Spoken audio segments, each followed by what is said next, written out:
साथीहरू आज हामी पहाडबाट तल जाँदा रातिमा कस्तो हुन्छ भनेर हेर्न गइरहेका छौँ। ल हेरौँ है त कस्तो हुन्छ।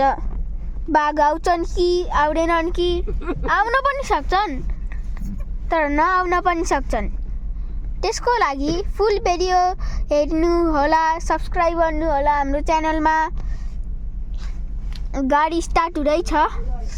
कसको खोल्नु न त्यो जाल खोल्नु।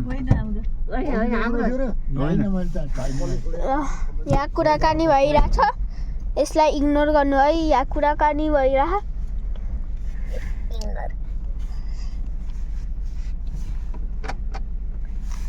गाडी स्टार्ट हुँदैछ।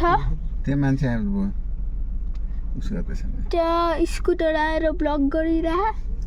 त्यही भएर जानै पाएन। दिदीको सुरा लाग्यो ब्लग गर्ने हौ। ब्लक भइरह। त्यो स्कुटर गएपछि हामी पनि जान्छौँ। र अब हिँडौँ है त। यस्तो हुँदो रहेछ पुरै यस्तो।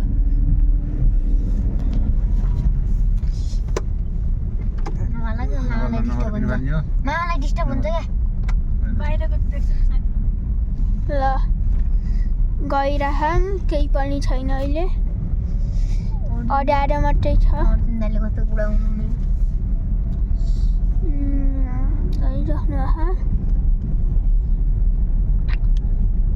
केही छैन अहिलेसम्म त, पछि होला नि।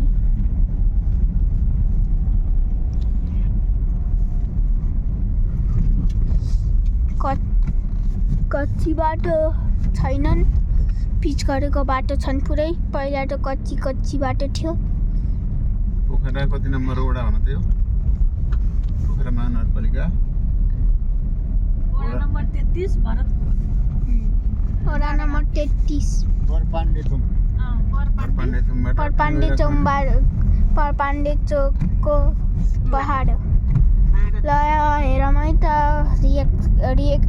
म यो भिडियोलाई रियाक्ट गर्नेछु। हामी अब कहाँ गइरहेछौँ? बागमारा। हामी अब बागमारा गइरहौँ। कुलानीको पूजाको बारेमा उता देखाउनु, उता पोखराको भ्यू कस्तो राम्रो छ। उता पोखराको भ्यू देखाऊ। पोखराको भ्यू त डन्टी राम्रो। ल हेर पोखराको भ्यू। पुरै पोखराको एयरपोर्ट देखाऊ। सबै झरे। एयरपोर्ट सबै देखेछन्। सबै मान्छे झरेको खानु अगाडि। झरेर खिच नि त ल। ल मलाई देखाउँछु कस्तो हुन्छ यो पोखराको भ्यू। ल हेरौँ है त। गाइज हेर्नु त, हेर्न चाहनुहुन्छ?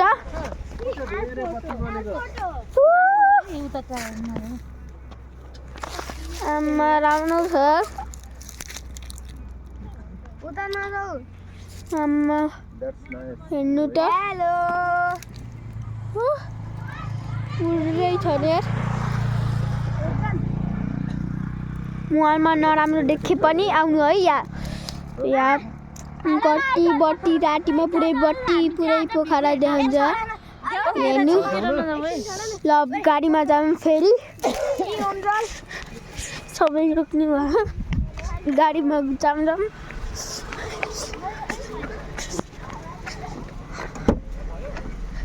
गाडीमा आइपुग्यौँ हामीहरू। अब त्यो स्टप गर अनि अर्को बनाऊ। धेरै लामो हुन्छ भिडियो अपलोड गर्न सकिँदैन। स्टप गर। ल अब अर्को भिडियो पनि पार्ट 2 लाई लाइक सब्स्क्राइब गर्यो भने मात्रै आउँछ है। लाइक सब्स्क्राइब गर्यो भने मात्रै पार्ट 2 आउँछ।